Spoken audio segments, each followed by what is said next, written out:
Welcome to Regulate and Rewire, an anxiety and depression podcast where we discuss the things I wish someone would have taught me earlier in my healing journey. I'm your host, Amanda Armstrong, and I'll be sharing my steps, my missteps, client experiences, and tangible research-based tools to help you regulate your nervous system, rewire your mind, and reclaim your life. Thanks for being here. Now let's dive in. Welcome back. Today, I am going to talk about a really important process or technique to understand on your healing journey, especially if you are working through healing trauma. And this is a term I used last week, which is called pendulation. And in last week's episode, I explained that pendulation refers to this moving back and forth between states of distress and activation and then states of calm and regulation. And this back and forth pendulation helps our nervous system relieve tension without getting stuck in the intensity of trauma. And in order to talk about pendulation today, I first want to familiarize you with two other techniques, the technique of resourcing and the technique of titration. And all three of these techniques originate from and are foundational to a particular modality called somatic experiencing. And if these techniques today really resonate with you, these are things that you can expect to be supported with and led through from a somatic experiencing practitioner or other somatic and trauma trained practitioners. So let's start with resourcing. Let's talk about what it is and why it's important. Resourcing is a somatic approach used to help you feel safe, grounded, and stable before engaging in trauma processing. Resourcing can also be used in the moment reactively when there are moments of high activation or more shutdown, and we just need to resource and feel safe, grounded, and stable. But in the context of a more structured trauma healing, we resource first. We help our clients find that sense of safety, groundedness, and stability before we ever engage in any kind of trauma processing. And the idea behind resourcing is to develop and access this internal or external set of resources.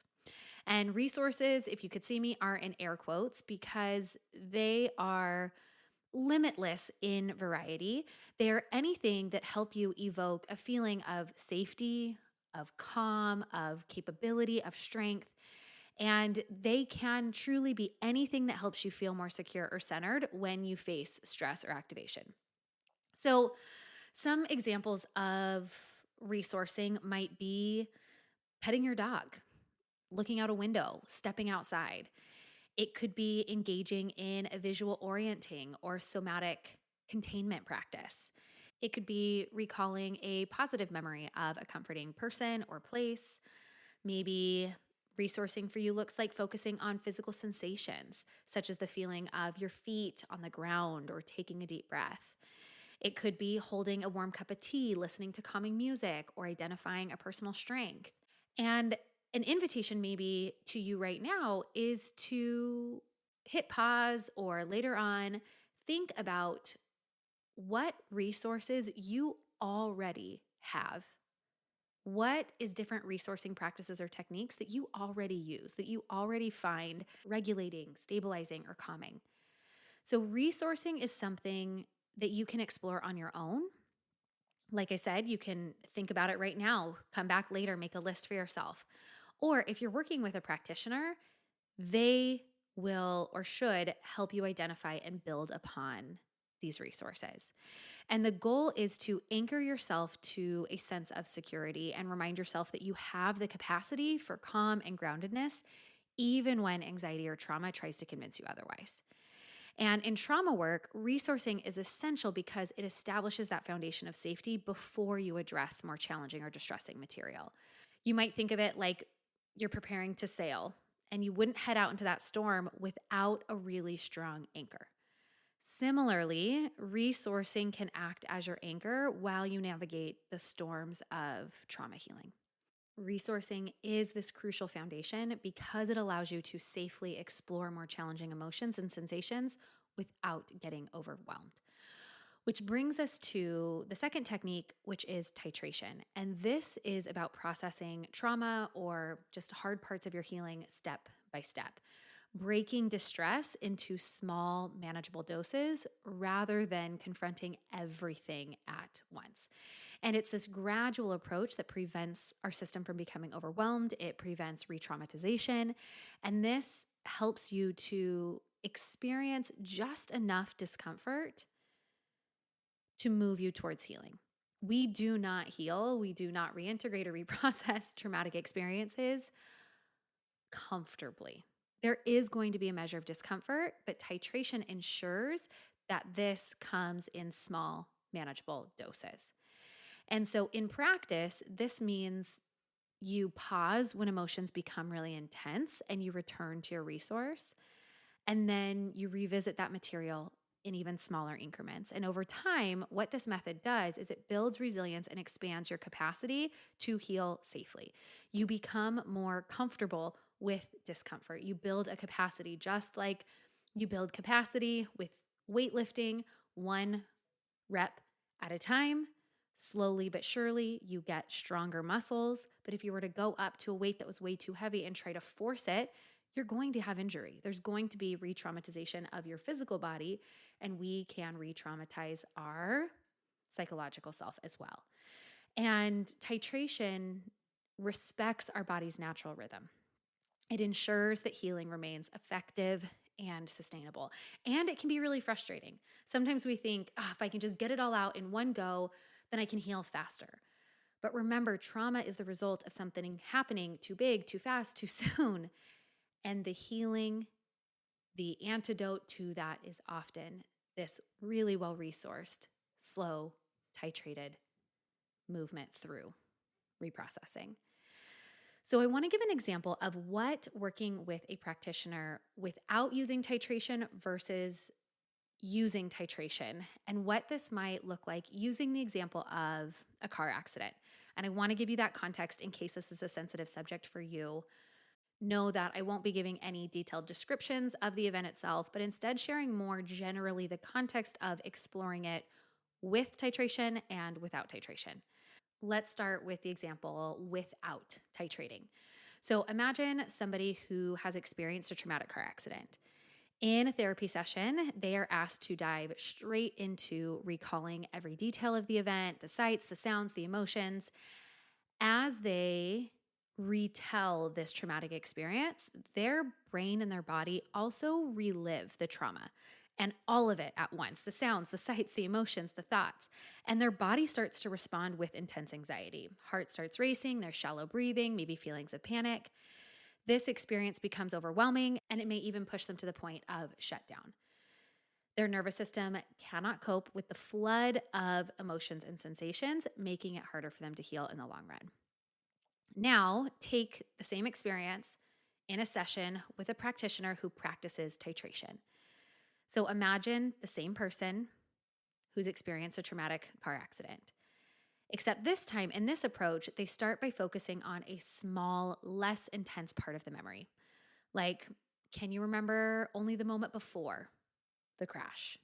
They pause and then they return to a calm state using their resourcing. Maybe it's focusing on their breath or a soothing memory. And then over time, they gradually add more details, perhaps the sounds of the brakes or the sensations of holding the steering wheel. Each step is manageable, allowing their nervous system to process that traumatic experience bit by bit without feeling overwhelmed, allowing their nervous system to process different aspects of that experience while being paired with a sense of safety. And this is oftentimes how we can take these really hard events from our past that feel like they still paralyze us in the present and decrease the hold that they have on us in the present, is because we're able to, in a really safe container, revisit, reprocess some of these things paralleled with safety, with a sense of choice and context and manageability. And by taking it slow and addressing that traumatic experience in smaller doses, the person can build resilience and process the event, and it reduces the risk of re-traumatization. I also want to make a point really clear here that you do not always have to retell your traumatic experience to heal trauma. One of the beautiful things about somatic healing and body-based memory is that we can actually stay in the present moment and look at the ways that our past lived experience is still showing up, the ways that it's still frozen in our system. And even when staying in the present moment with these overwhelming sensations or emotions or memories that come up, we still will use resourcing. We still will use a titrated approach as we move towards those overwhelming experiences. And I want to make that clear because a lot of times we have talked with clients who are like, I don't know if I can remember the details of my trauma, or I don't want to get into the story of that thing that happened to me. And the thing that we always reassure them is that you oftentimes don't have to. We can stay in the present moment and look at the imprint or the present day impact of those experiences and work there. While other people do find that going back and retelling in this safe, resource titrated, and in a moment we'll talk about pendulation, this pendulated way is really effective for their healing journey as well. And these concepts of resourcing, titration, and pendulation can be used not just with the retelling or the reprocessing of trauma, but in any situation in which you're processing or you're thinking about something that feels challenging for you, to do it in this small and well-resourced way. Now, this leads us to pendulation, which essentially refers to this oscillation between titration and resourcing, titration and resourcing. A little bit of distress, then back to calm and regulation and safety. And somatic therapists will guide individuals through a titrated, manageable amount of a traumatic experience or challenging emotion, and then help them to ground with something that makes them feel safe. And this is designed to dampen the effects of that experience or those overwhelming emotions in two main ways. First, by pairing it with things that make people feel most secure, like we talked about. And secondly, by teaching and training your mind and body that there are ways out of distress. You don't have to stay stuck in that place that feels overwhelming. So I want to give a really quick summary of these three terms because I know they start to blur together, especially when talking about them together. Resourcing is a technique that helps you feel calm and safe by focusing on things that bring you comfort. It could be a soothing memory, a sensation, a practice, and these act as an anchor to return to when emotions get overwhelming. And so maybe take some time to pause and ask, what are current tools, resources that work for me? When I'm starting to feel upset or overwhelmed, what are the things that I usually turn to for comfort that feel helpful in a productive way? Then we have titration. Titration is about controlling how much of the trauma is addressed at once, breaking it into small pieces to prevent the overwhelm. And then pendulation is this movement between activation, feeling the trauma or emotion, a small titrated manageable amount, and then deactivation, returning to safety. So it is this movement between activation, deactivation, activation, regulation, teaching the nervous system that it can move between states of stress and calm without getting stuck. And this natural oscillation back and forth also helps the body release some of that unneeded stored survival energy. Now, we often have clients share with us that they don't want to feel things like anger or fear or grief because it'll take over. They're afraid to experience these heavy emotions because they won't be able to come back from it. Or we have many clients who come in asking for a tool to help them so that they don't have to feel anger or anxiety. And while there are absolutely practices like a tense and release or a wall push or shaking it out that can help you move through and release some of the intensity of those emotions, and those tools have a time and place and can be really, really supportive resources. But the ultimate goal of all of this work is that the best practice for anger isn't always turning to a tool to minimize the anger, but actually the intentional practice of being with it, of learning to allow anger without judgment, to be able to experience it within a container of safety, to allow anger to be present and valid without sometimes the harmful behaviors that come as a result of mismanaged anger. And that is what these practices allow you to do over time. It allows you to increase your ability to experience things within this container of safety. And so when you experience trauma, your nervous system becomes hypersensitive to the things relating or feeling familiar to that original experience. And this is the process that over time decreases that hypersensitivity so that you aren't as easily triggered. And so that the past experience doesn't control so much of your present day life. This slow, resource, titrated, and pendulated experience rewires your brain and your nervous system. So resourcing is the anchor or the safe harbor. Titration is the storm presented in these bite-sized pieces, and pendulation is the ability to sail between the storm and safe harbor so that we do not become overwhelmed and overcome with this work. And it is by intentionally practicing pendulation or being supported through this practice in healing sessions with a trauma-informed practitioner, we train our mind and body to manage discomfort without being overwhelmed, while also knowing there's always that safe place to return to. And today's conversation around these three terms was twofold. Number one, I want to familiarize you with the language that is used in this somatic, holistic, nervous system, trauma healing space, so that when these words are used, you have the context for what they mean.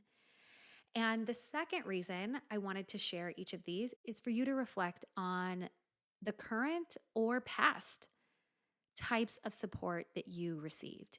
Do you feel like the practitioner did or is moving you through these sometimes overwhelming reflections on experiences or emotions in a resourced, titrated way, using pendulation to keep you from being overwhelmed?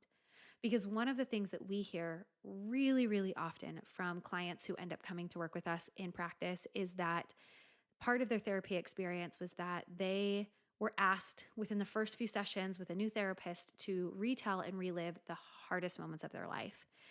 They often left sessions feeling more overwhelmed and dysregulated than when they showed up. And healing sessions of any kind are not going to be comfortable or easy. We've already touched and we've already talked about that, but they should not feel overwhelming. And so taking some time to settle in and just reflect, do I feel like these are techniques that I would benefit from in the healing work that I'm doing? And if you're not getting that where you are, what does it look like for you to look elsewhere if that's an option for you? And if it's not, then are there ways that you can practice this on your own or introduce this to the practitioner that you are working with and say, hey, I would like to do more of this coming in and out because I've often felt overwhelmed in how we are navigating my healing journey.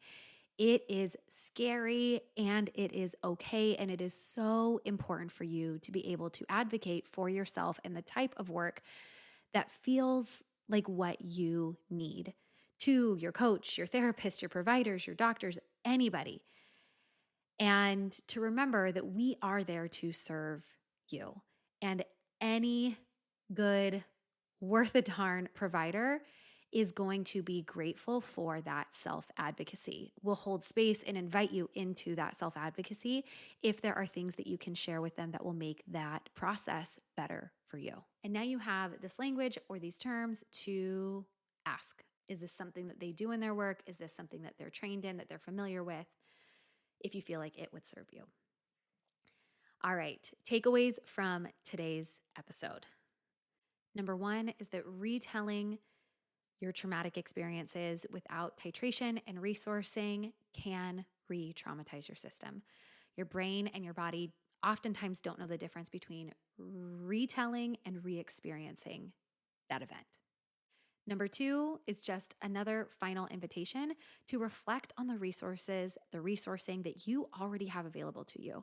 By intentionally focusing on these things, by writing them down, by thinking about them, you are going to have quicker access to them in the moments that you need it most. And number three is just a reminder that this pendulation teaches your nervous system to oscillate between states of distress and calm, helping you to regulate emotions without getting stuck in any one particular state. And if this is a process of healing that resonates with you, these are all things that our practitioners at Rise as We integrate into our sessions. And we would love to support you in our one-on-one coaching program. And if you're looking for support outside Rise as We, then some verbiage to look out for is things like somatic experiencing, somatic, trauma trained. You can even email or ask in your first couple sessions if the practitioner is familiar with titration, resourcing, pendulation, and what that might look like in sessions. What is it that these practitioners do to make sure that they don't flood your system? And all three of these practices are something that should be integrated into trauma-informed sessions and care. These are also things that you can potentially visit and practice on your own in something like my monthly guided release class, or what I'm going to give you for next week's podcast episode is a guided practice that allows you to not just have what this week is, which is the informational learning, but my hope is that with the practice next week, you will also inside your body be able to have some experiential learning with these three techniques and skills as well. All right, until then, sending so much hope and healing your way, and I'll see you next week. Thanks for listening to another episode of the Regulate and Rewire podcast. If you enjoyed what you heard today, please subscribe and leave a 5-star review to help us get these powerful tools out to even more people who need them. And if you yourself are looking for more personalized support in applying what you've learned today, consider joining me inside Rise, my monthly mental health membership and nervous system healing space, or apply for our one-on-one anxiety and depression coaching program, Restore. I've shared a link for more information to both in the show notes. Again, thanks so much for being here, and I'll see you next time.